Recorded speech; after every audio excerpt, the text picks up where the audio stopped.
with authority. Aloha. Welcome to the most muscleless podcast in Bay Area sports. Welcome to ABC7 Sports with authority. We are inside the ABC7 Sports department, and we are ready to rock. I'm Casey Pratt. That's Larry Beal. Let's do it. Let's do it. All right. I don't know how all this is going to fit in that tiny little server you have, but we're going to reset the Dubs Dynasty Doomsday Clock. Did Boogie's injury actually help the Warriors, even though we love Boogie? Team Teal, perhaps the team of destiny. Also, we're going to talk Avengers, Endgame, Game of Thrones. We're not going to give anything away. No spoilers. But I will say, never let Jon Snow do your battle plan. And why you should eat rice. I have the science-backed reason for that somewhere around here. I'll find it. Don't you worry. I'll find your rice story. I can't wait to hear that, because I love rice. Excellent. I'm in. All right. So, we watch a lot of Warriors. We get stressed out. Then we get excited. And then we start to panic again. And then we realize everything's fine. So, I think what we want to talk about to start the show, the fragility of a dynasty. Is that a word? Fragility? Absolutely, Heck yeah. Fragile, if you want to make it small. But think about all the people that were jumping off the bandwagon just like a little over a week ago when the Warriors could not get it together and focus against the Clippers. It should have been a sweep. Instead, it ends up going 6 games. You end up having your 2 star backcourt Splash Brothers end up both with ankle injuries coming into this Rockets series. Rested Rockets. Yes, the rested Rockets. And then in Game 2, you have Steph, and as it happens in real time, we're thinking, oh no, he just broke his finger. Championship over. Everything just comes crashing down. And then James Harden gets hit in the eye, and suddenly he can't see anything, and then the coach says there's blood coming out of his eye. It is so fragile.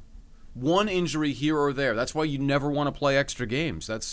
It drives Steve Kerr crazy what has happened. And just think about where we are, because we went through an 82-game roller coaster, then 6 games on top of that. It was so bumpy along the way.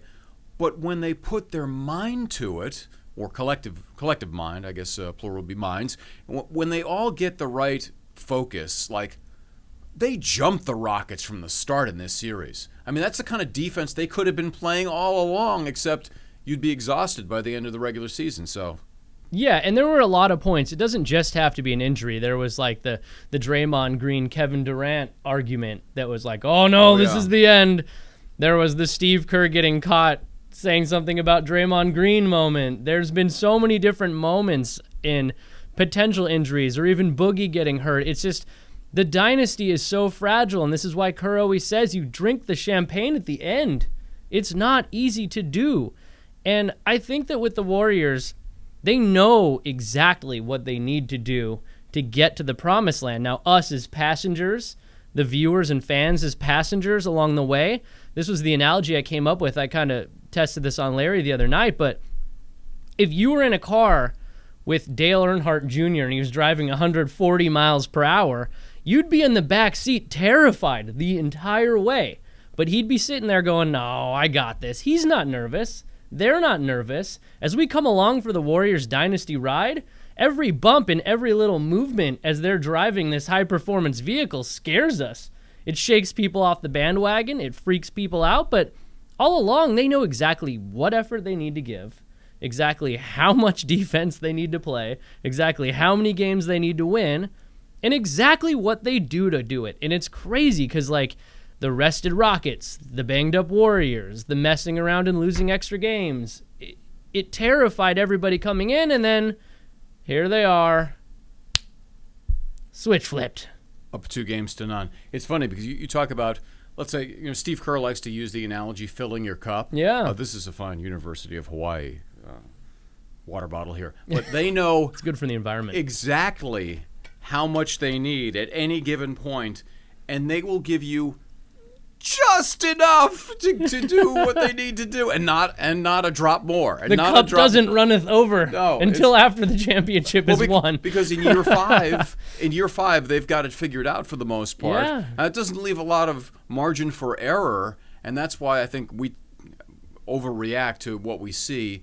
Whereas, how many post-game interviews did we watch this year where, what did they have? 6 home losses of 20 points or more, and then the 2 losses in the playoffs, they blew a 31-point lead at home, and they're like, yeah, whatever. And it's like, what's going on with you guys? Yeah. Can you just focus for 5 minutes when you are trying to put a game away? But to them, it's like, we got this. No, they're just pacing themselves. Yeah. It's like, oh no, they can't win at home. Oh no, they can't pull it off. And it's just like they're just pacing themselves. They're just toying with everybody. It's crazy to me. Yeah, I think it's the benefit of having done this time and time and time again. But I do think, even though we're resetting the Dubs Dynasty doomsday clock. Yet again, every time it moves forward, it ticks back. It's like a Paul Abdul song. 2 steps forward or however many steps back. I don't know. But it's clearly reset backward at this point. Yeah. Although, I don't know. We haven't talked about this. To me, it does feel like this is the last ride for this group. It's all really dependent on what Kevin Durant does. Yeah. But it just feels like, and I don't know if that's their collective mindset, where they're like, okay, we know that this thing is going to come apart. At least the Durant part of it will not be the same. Yeah, potentially. I mean, there's another story out now. The Nets think that they're in the Durant. Everybody thinks they're in the Durant sweepstakes. Everybody's in. Doesn't mean that you are. If he, after all of this, and they assuming they do it, he's drenched with champagne and is just so overwhelmed by the moment. He goes, you know what? I can't leave you guys. Well, he wants a statue outside the Chase Center. Well, but yeah. He said so himself. Yes. He said similar things in OKC. Hey, but the Warriors can pay him more. They can give him a brand new facility to play at. They can give him an opportunity to make history. I mean, you're looking at a team that could continue to win championships after they win potentially their 3rd straight. That's rarefied air. Think about this. You're not going to do that anywhere else. He could be one of the few people that has parking at the Chase Center. Because nobody else going to have it. Well, Joe Lacob will, Steph will. But, all that's available, whether it's the venue, whether it's the money, whether it's the team, it all is on the side of the Warriors. The only thing that's on the side of, let's say, Nets, Knicks, whatever, is that he could go to a team where he would be the man, as opposed to sharing with Steph or sharing with Westbrook. And so if that's the most important thing to him, that's about the only justification that I could see for leaving. But we don't know, and maybe he doesn't even know at this point. You want to talk about some X's and O's stuff on the court in this series? Go ahead. I think that's Drop relevant. So defensive intensity is something that they're finally bringing at a championship level. And when Boogie Cousins went down in that Game 2 at Oracle, you could see from the replays, and you knew it was going to be potentially a serious injury. The one thing it did do, the unintended consequence / benefit, is that it made it easy for Steve Kerr to go, all right, look, against the Rockets, we got to go Hamptons 5 in our starting lineup. So yes. Andre Iguodala moves in, and he's been playing great, and it just, Andre's presence in that lineup ignites their defense in a way that allows them to get off to good starts in games. Now, maybe it would have been the same thing with Boogie, but the other thing that they're doing now is the Warriors are a team that their defense has been built on all these switching principles. So you have all these guys, theoretically 6'7". And there goes the water jug. That is. Let me show you. Aloha! If you're listening to the podcast, this is high quality material right here. Larry's water jug just took a spill. If you're watching on YouTube in crystal clear HD, you probably got to see that happen. It is intact. We're talking about quality merchandise from the University of Hawaii. Anyway, I was talking about the switching on defense. They normally switch everything, and it drives me crazy sometimes because old school defense is switching. You're soft if you switch. Just fight through the pick, fight through the screen. And what we're seeing now, especially with the games with Harden and Steph, and they're kind of messing with him because they're jumping out and showing that they're going to blitz. They show and recover. So it doesn't. What the Rockets want is they want Harden to go against Steph. The Warriors don't want that. They'd much rather have it be Harden against Iguodala or Harden against Clay. And don't draw those fouls, Steph. Yeah, well, that's another whole. You got to stop reaching. But they're getting away from the switch everything mentality and employing a little bit more strategy where he'll come out and rush Harden and then scamper back defensively so that the better defender can go up against James. You're not going to stop him, but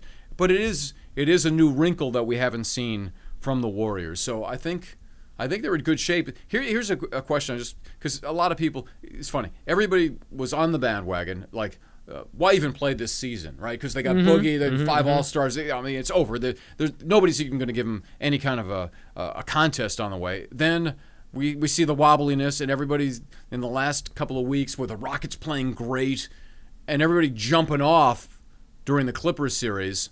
And now everybody's back. Oh, the Rockets fully are done. back. The Rockets will have to win 4 out of the next 5 to beat the Warriors. Which seems impossible against the best team in basketball. Here's my question to you. Let's assume that the Warriors beat the Rockets in whatever many games. Do they keep the switch turned on in the next round against either Denver or Portland, or do we go, you know what, we got this? That's my biggest fear, and I almost made the point earlier in the conversation, but they have played down to their opposition all year long. This isn't the hungry, trying to prove themselves version of the Warriors that we saw in the first championship run where they'd blow everybody out, Curry would sit for the whole fourth quarter.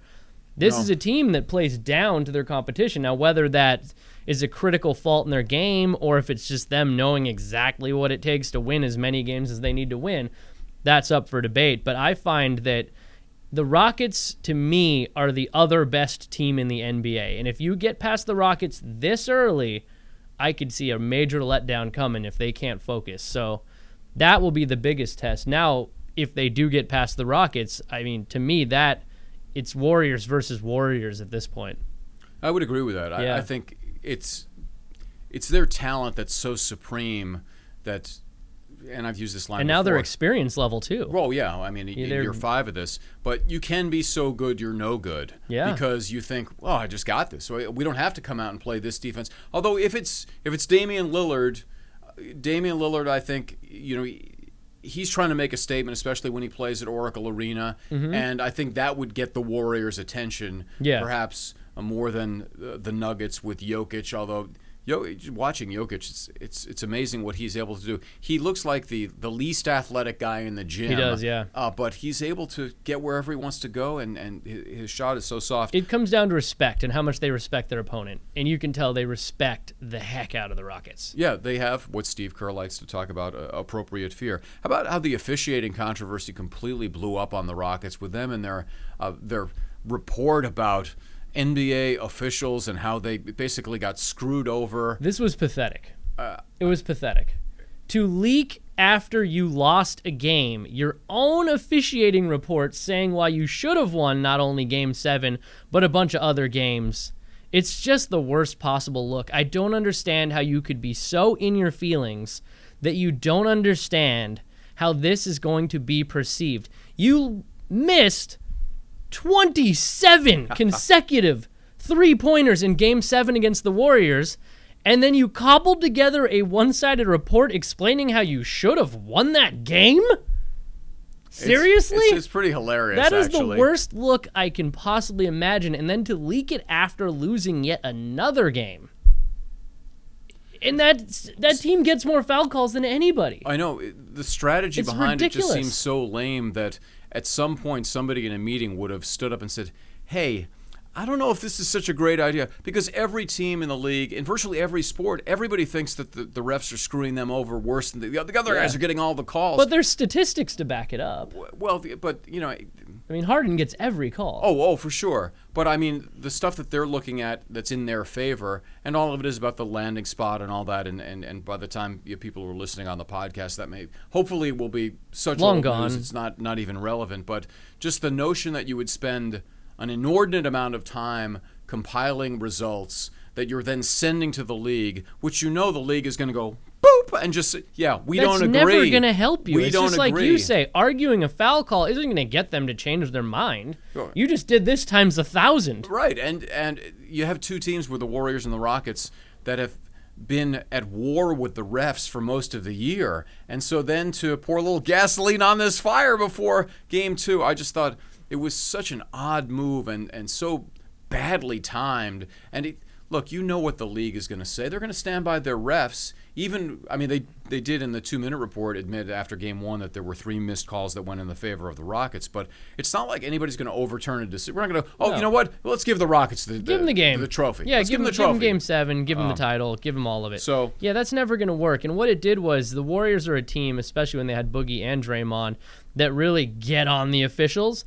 And now this suddenly painted them as the good guys with the officials. They took the tact immediately of just saying, oh, no, we don't agree with this. Let's just play the game. We love the game. Let's play the game we love. And now suddenly the Rockets have not only made themselves look like complete losers and embarrassed themselves, they've also painted themselves into a corner with the officials, which is just, I don't see the strategy at all here. Well, I thought in Game 2, everybody was pretty well behaved, with the exception of Chris Paul, who was jumping around toward the end of the game when James Harden finally got a foul call on a contested 3, where it was clearly a foul, but he was kind of showing up the refs in that game by over gesturing that yes, they finally made this particular call that we're so concerned about and so focused on. It'll be interesting to see how the series plays out, and once you shift venue, also the crowd gets into it. The refs' perception sometimes will change. That's why it's important to have veteran officials in the postseason when you talk about two of the best teams. Well, in the you know league. what you do? You don't play to get the foul. You play to win the game. Herm Edwards. No, yeah, you don't. That's what but you everybody's, do. You outplay the other team. What period. happened with Zaza and Kawhi Leonard 2 years ago set the stage for everybody kicking their feet out. So the Rockets have become the Rockettes. In the dance line, yes, they're kicking. They're getting. We can see a foot coming out there on the YouTube. I got to work on. We can see it on the YouTube a little bit. That's flexibility. I got to get now the stretching going. Another team that I think is ready to win it all is Team Teal and the San Jose Sharks, and I'm used to the San Jose Sharks building up false hope and tearing it all down every single year. It's just what they do. I wish producer Scott was here. Because we have a producer named Scott Mooring who's the biggest Sharks fan on the planet, and he is just like shell-shocked at all times because he's waiting for the disappointment, the inevitable disappointment. Now, this is funny. I actually think the Sharks are the team of destiny this year, and it wasn't Game 7 that made me think that. It was Game 1 against the Vegas Golden Knights. The first goal of the game, you'll remember, Brent Burns fires a slap shot. It hits Joe Pavelski right in the mouth and goes straight in the goal. And to me, that was the moment where I knew the Sharks were going to win the Stanley Cup. Oh, wow. And I'm going to tell you why. That's a reach, but in the playoffs, there's always one bad bounce, one bad post, one bad ricochet. Shout out Ricochet. That messes up the Sharks. This one not only hit their captain in the face and knocked out his teeth, it went in the net for the first goal. Could you imagine if that thing took slightly different bounce? Not only does your captain have his teeth knocked out, now he's out of the game. You're not up 1-0. Everyone's freaking out, and here comes that impending sense of doom yet again. Instead, they're up 1-0. Pavelski gets to come back in like a hero. They win that game.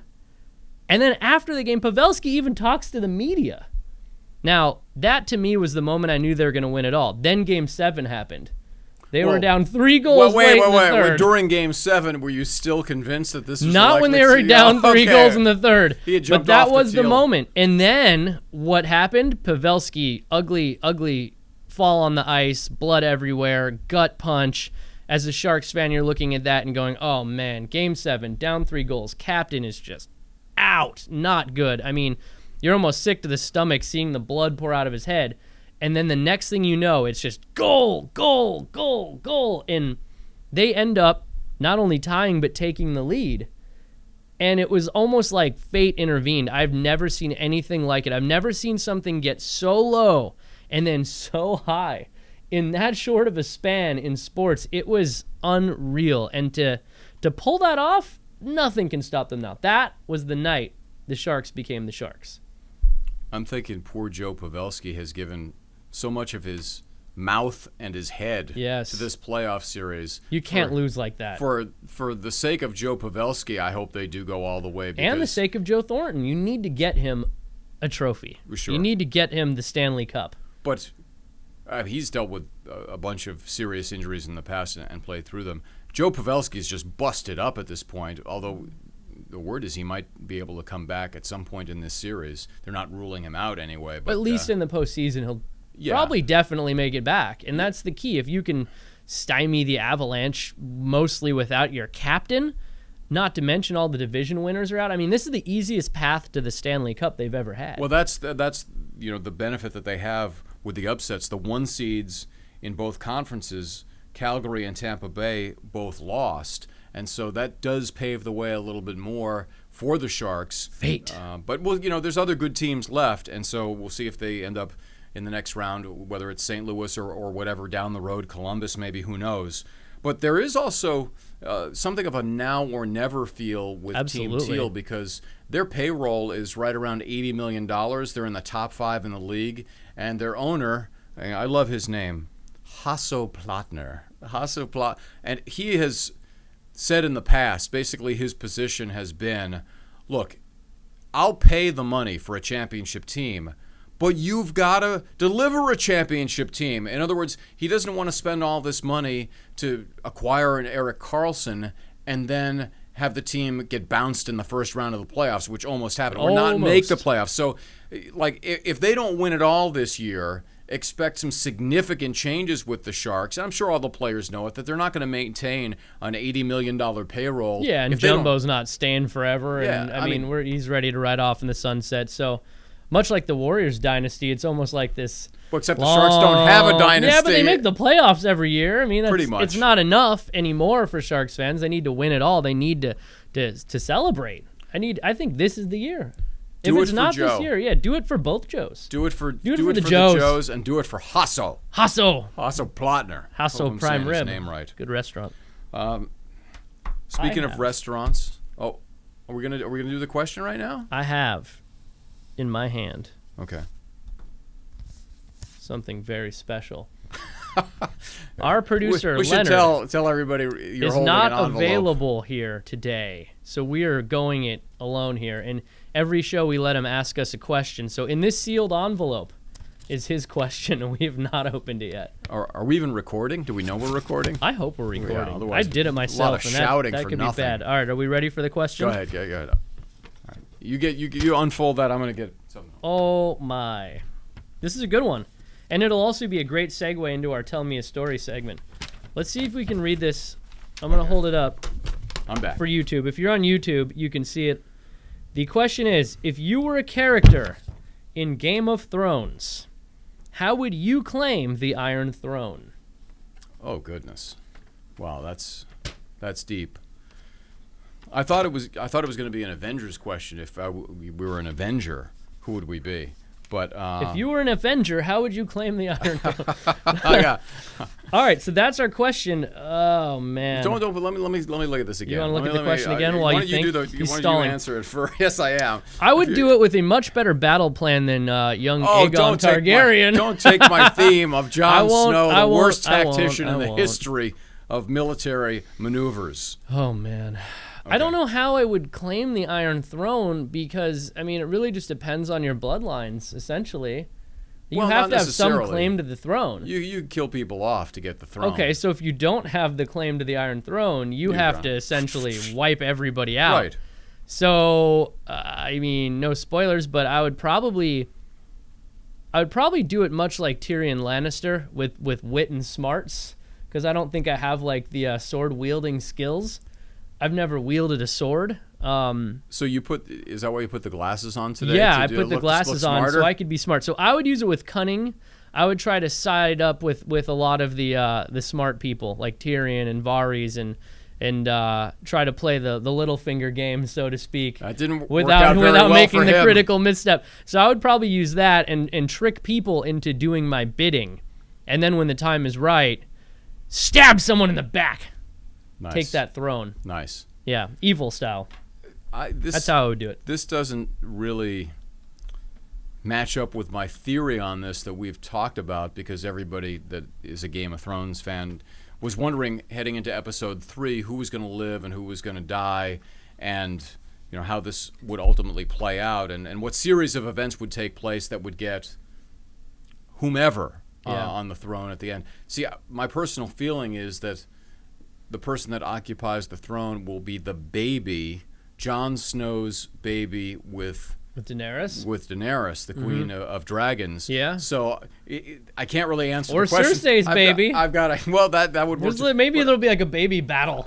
Two little battle kids, of the babies. Little toddlers. Yeah. So I can't say how I would claim the throne. But if you were I would be born into it at that point. Or you'd be making all the babies to try to take the throne.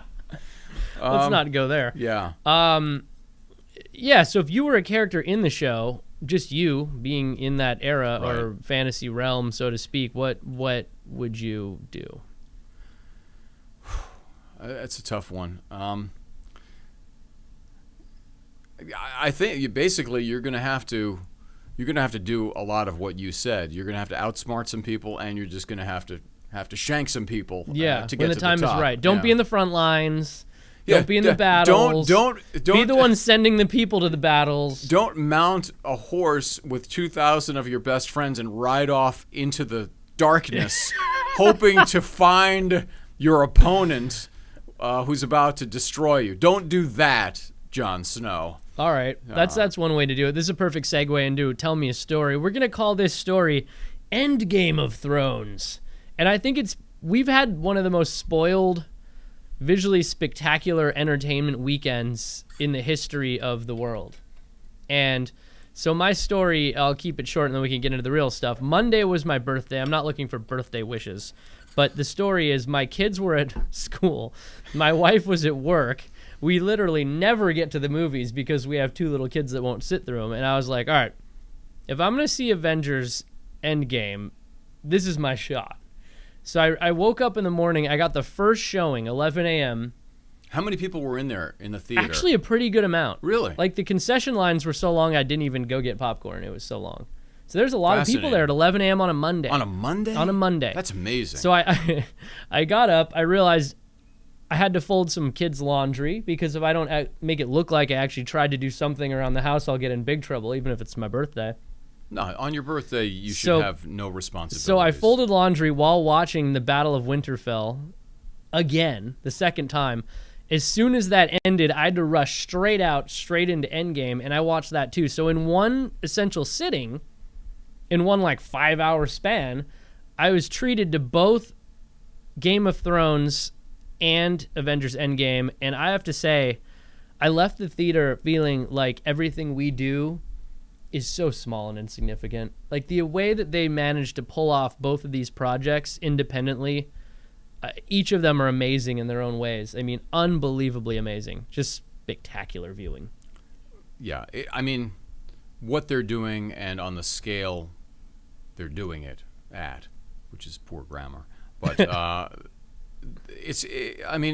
you can't do it in ordinary TV. I mean, you need the backing of, first of all, it costs a fortune millions to do it, and millions but of dollars to do all the CGI, the graphics, and all the set construction, and it is incredible what both have been able to accomplish.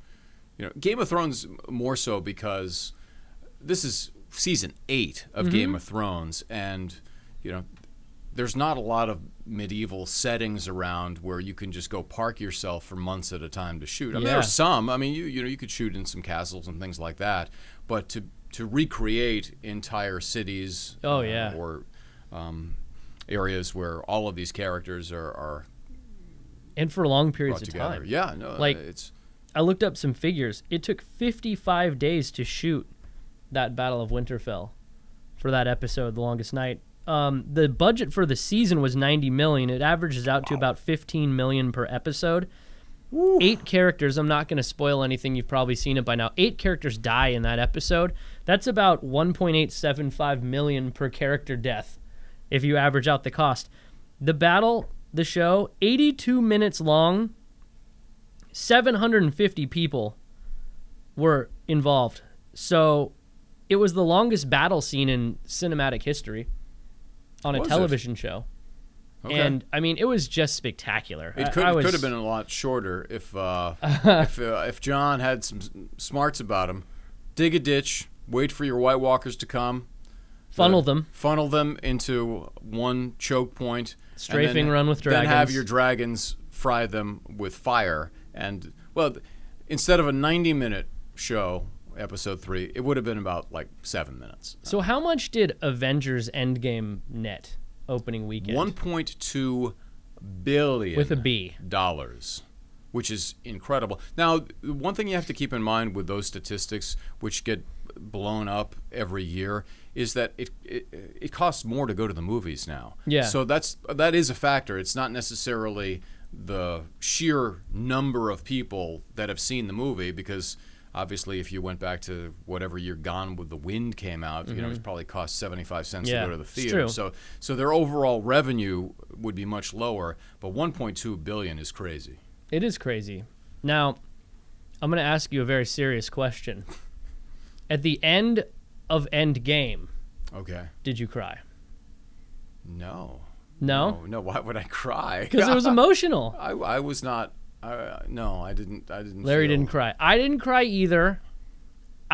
What, you're trying to bait me? I was trying to bait you into it. No, the truth is I was like, wow, man, that was all heavy, and we're not going to spoil it if you haven't seen it. It's just like the movie's amazing, and it does get heavy, and there was a lot of things happening, and I was there by myself like a total dork, and crying. I was like, I can't be sitting here by myself in a movie crying on my birthday, so I fought it back. So sad. No tears. The picture I have is so sad. It's just you folded laundry.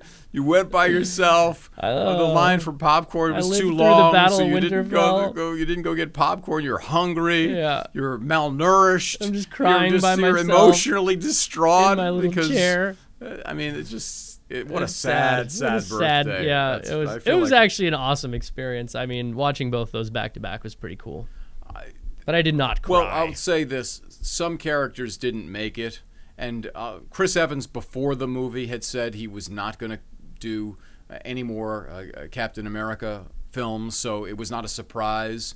Although he doesn't die at the end, no. But they took a creative way and took a path that made it obvious what his future would be. Yeah, so there's a lot of information already out there about it. I thought the movie was too long. 3 hours was too long. I thought the first hour was a lot of setup. I thought the last hour was epic in terms of what was going on. It's just amazing. And CGI, everything. And yeah, you're right. There were times in the movie where I actually thought I was being punked. Like, wait a minute, is this a real movie? I'm thinking, I could go get popcorn right now. If I thought about going to get popcorn 100 times, and all 100 of those times it would have been a great time to go get popcorn because there's a lot of downtime at the beginning. But cinematically, the whole thing was incredible. All around, just massive feats of human engineering in cinema. Very impressive. While we're on the subject of food, our news item of the week. I actually have 2 of them, but this is interesting because a lot of people are, you talk about whether it's the Keto Diet or years ago it was the Atkins Diet. Or the diet I did where I didn't just eat anything for like a month and just had shakes. That was pretty effective. It worked. Starvation very well. will work. 2 shakes a day, then a super healthy meal. No gluten, no carbs, no sugar, no beer, no alcohol, no anything that's good. It worked. It worked great. Have you ever watched Naked and Afraid? I have. Yeah. So they lose about a pound a day. Yeah, I was losing about a pound a day. Same diet. Yeah. Same diet. Except I wasn't in the wild. And you were naked, thankfully. All right. Ba-dum-bum. Okay. So back to the diet research that I have right here. He's holding up a paper. That's for the audio. For you not on YouTube. So the headline is, eating more rice could help fight obesity. This sounds good. Now, most people think, if you eat carbs, too many carbs, you're probably going to gain weight. Yeah. But this was a study that was done in Japan, I believe, where they were looking at obesity rates. And it's low in countries that eat rice as a staple food. So they recommend a Japanese food, or what they call an Asian food style diet. So they're saying eating more rice should be recommended to protect against obesity, even in Western countries. Now, there's a study and a diet for everybody, but this apparently was conducted in 136 countries. Mm-hmm. So not a small sample size. No. And they're not really sure why it works this way. Obviously, you can't eat ridiculous amounts of rice. Well, you can't just eat like tubs of fried rice either. I mean, it's got to be like brown rice or healthy. It doesn't say that in the study, though. So you can eat a tub of fried rice. I like that diet. Yeah. It says it's possible that the fiber, nutrients, and plant compounds found in whole grains may increase feelings of fullness and prevent overeating. Okay. So if you eat a modest amount of rice, maybe that will help fight off the hunger pains. Yeah. And so that's science. That's science right here. Go get some rice, which is interesting because when I was coming up on 2 years ago with the Warriors on their preseason trip in China, we were at a photo shoot. Actually, it was at a restaurant, and the Warriors were taking their team pictures. And this was in, I think we were in Shanghai at that point. But Andre Iguodala he was starving, and he grabbed a bowl of white rice. And then he said, "Oh, I shouldn't be eating this." Because I said, "Why?" He goes, "Well, it's not part of my program." And, and he went on and on. And we were just listening to an interview earlier in the day about him talking about he only drinks water. That's it. Only water. He's never had a sip of alcohol to this point. I think he and Harrison Barnes were on that original 2015 team. And that's why I'm not in the NBA. Yes, because too much drinking. But now I can take him this study. Yeah, bring it to him. He'll thank you. And the rice is good for you. And then 2 weeks later, he won't be able to dunk the ball anymore, and he'll blame you. You have to not get too excessive. Exactly. Which ties into the next story because a lot of people are crazy for guacamole. Mm-hmm. I'm neutral about it. I like it. I'm not over the top. These are supposed to be news stories. It turns out that this is now kind of a diet report here. But anyway, there's a new thing called guacamole cheese. Because people are crazy about cheese and they're crazy about guacamole. It's like sounds Reese's. Gross to me. It's like Reese's Pieces. You take the chocolate and the peanut butter, you put them together, that you smash sounds good them to together, me. Yeah. and then you get guacamole cheese. It's called Monty guacamole cheese, cow's milk Gouda, blended with real avocados, lime juice, chili, tomato, onion, and garlic, created by a Dutch company. The one problem with this, well, I'm not crazy for cheese to begin with, but the price, $24.99 per pound of guac cheese. You really have to be committed to guac cheese. And I bet you it's a putrid color of green. I can't tell because the photo on your paper there's black and white, but I bet you guacamole cheese looks like something you would not want to eat. I don't know. People that are into guacamole and or cheese, that sounds terrible. Certainly would be down for that. But $24.99, I'm like for an NBA Finals party. I wonder how much guac cheese we should order for the newsroom at ABC 7. None. They'll devour almost anything out there. Any newsroom in any state, any country, anywhere, you put free food in front of people in a newsroom, you might get your hand bit off if you reach at the wrong time. It's dangerous. Yeah, you think Joey Chestnut is impressive? No, wait till you see a newsroom. Take a look at some newsroom writers when free cookies, pizza. when free pizza and cookies are brought out. It's like piranhas at feeding time. It's crazy. Well, we hope you'll be like piranhas at feeding time, coming to subscribe to this podcast. I like the way we follow us on this podcast. We are available everywhere podcasts are available. I think we're on iTunes, Google Play, SoundCloud. You can not only listen to us, but you can watch us drop our water bottles and make weird faces on YouTube. This show is also on video, crystal clear HD, or you can just go to abc7news.com/withauthority, and all the links, all the shows, everything is archived right there. And sadly, as Ernie Johnson would say, still unsullied by sponsorship. Soon. Yeah, so that's coming. Tell them about the great gifts. The great gifts? That are coming. They're coming too. Legal has approved. We have great gifts. They're approved. We could say you can wear them. They're awesome. Should we really get super specific about them? No, to save that for another. We'll save it. You'll find out soon. We're going to put all that information out there. Everything is up. abc7news.com/withauthority. Like us, subscribe, rate us. It helps us a lot. We're doing this for free, for fun, and for you. So we're doing it for free? We would, sort of. Anyway, well, may not be able to make the next pod. We should mention there will be bobbleheads. There could be jerseys. There could be things, but you can't. We have all kinds. You can't of win them unless you subscribe, and that's the first step. So I'm trying. Help me help you. Click the button, please. Yeah. And with that, aloha.